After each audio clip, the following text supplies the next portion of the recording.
Picture a hand closing around a coin. The fingers tighten, the knuckles whiten.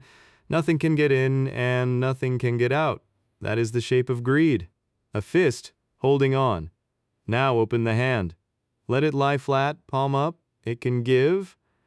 And in the same motion, for the first time, it can also receive. This is the whole of the virtue we are about to name.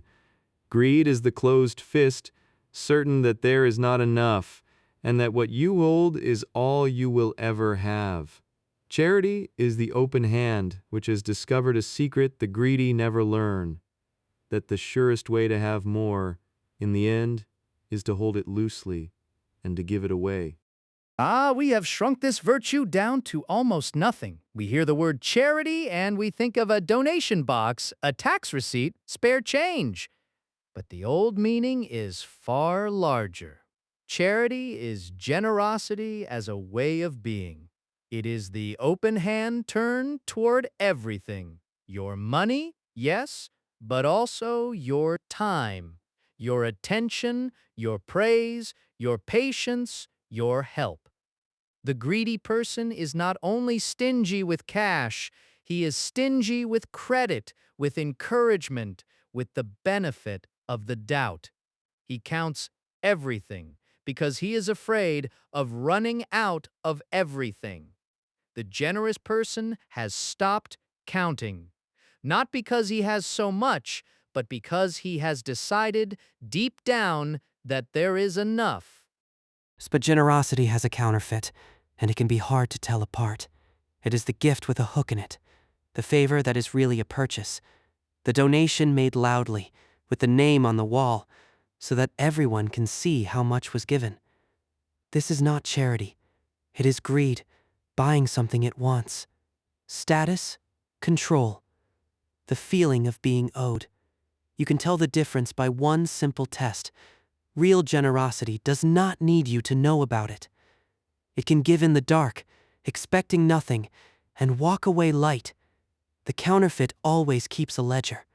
It remembers what it gave, and waits to be repaid, in money, or in loyalty, or in praise. A gift that is remembered by the giver was never really given. It was only lent.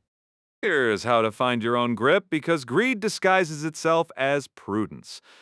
Notice what you cannot give away without a flinch. For some, it is money.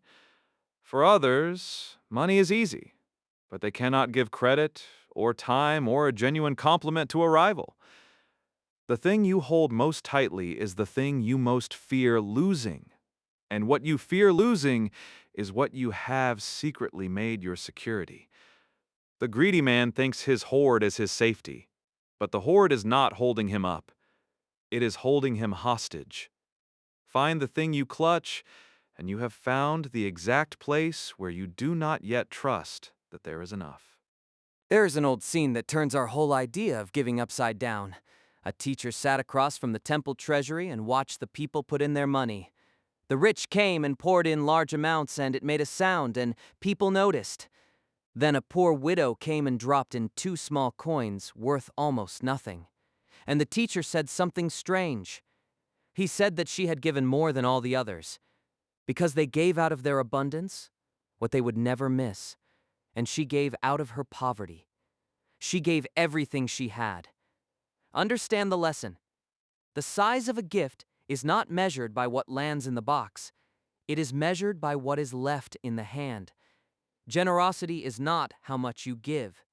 It is how much it costs you to give it. And there is the story of a man who took it further than almost anyone.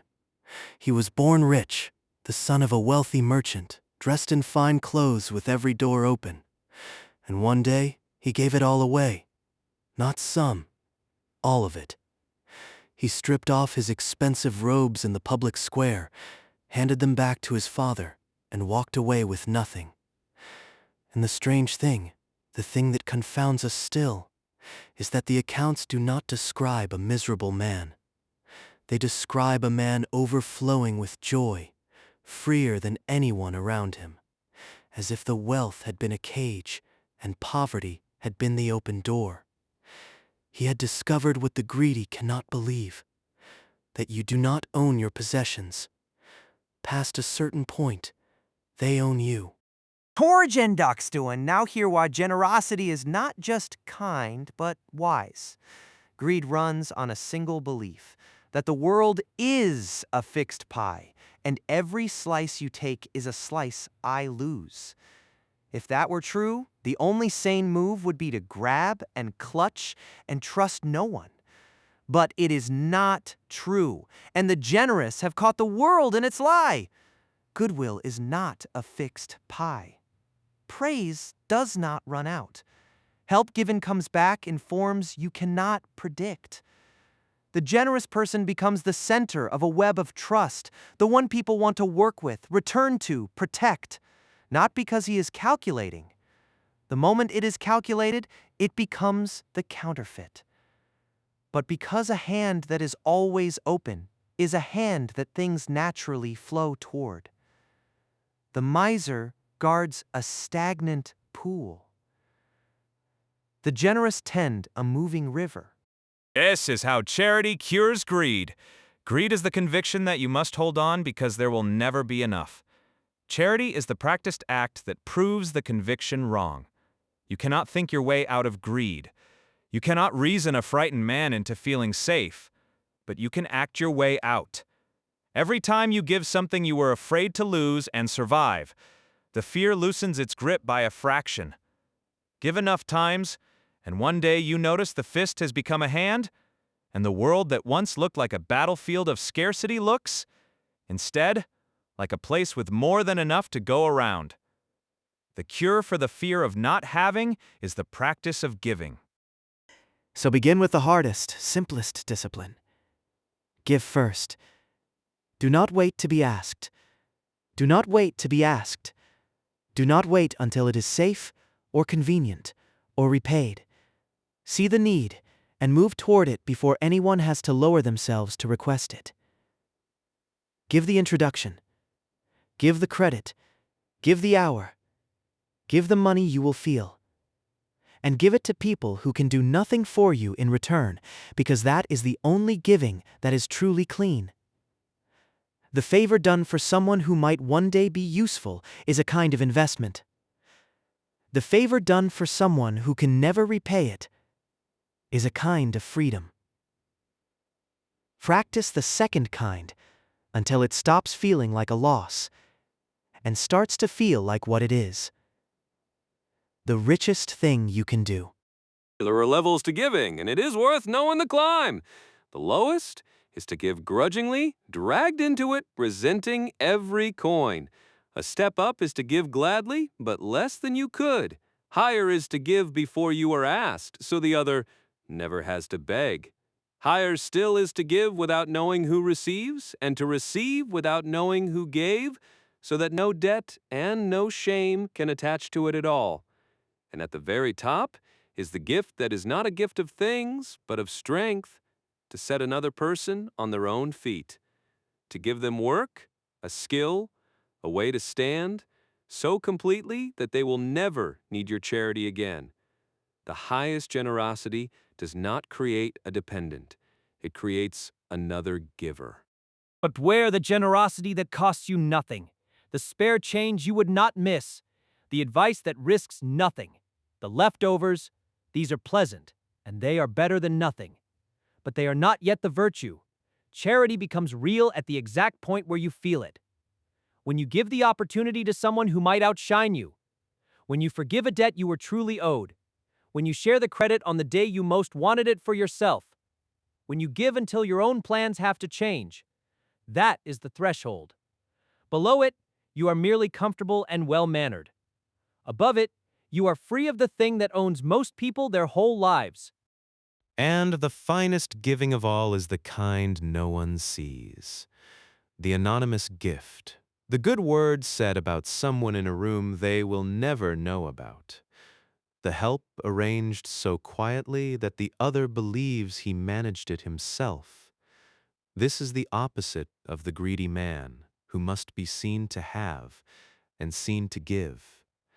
The secret giver has let go of the last thing greed clings to: the credit. He is not buying status. He is not building a name. He is simply moving good through the world and stepping back into the dark. And that act, repeated, will reshape a person more than any sermon ever could. What you give when there is nothing in it for you, not even the credit, is who you really are. This, like all of it, is built by doing, not by admiring. No one was ever made generous by an essay on generosity. You become it the way the greedy man became fearful, one small act at a time, repeated until it is a self. Tomorrow, give something before you are asked. Give the credit you wanted to keep. Give an hour to someone who can never repay it, and tell no one. Open the hand on the easy days, so that it stays open on the day you are afraid. There is no shortcut, and there was never meant to be one. But here is the promise. The hand that learns to give also learns, at last, to receive. And the man who masters this stops living in a world that is running out. You have learned to open the hand and to master what you hold, but there is a harder mastery still, and it is not about what you have. It is about what you crave. A man can give away his money and still be ruled by his appetites, still consumed by a hunger that uses other people as things to be spent. To govern the open hand is one virtue. To govern the fire of desire itself, to want without devouring, is the next.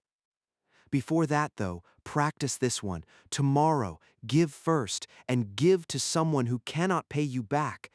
It is the surest way to discover that you already have enough.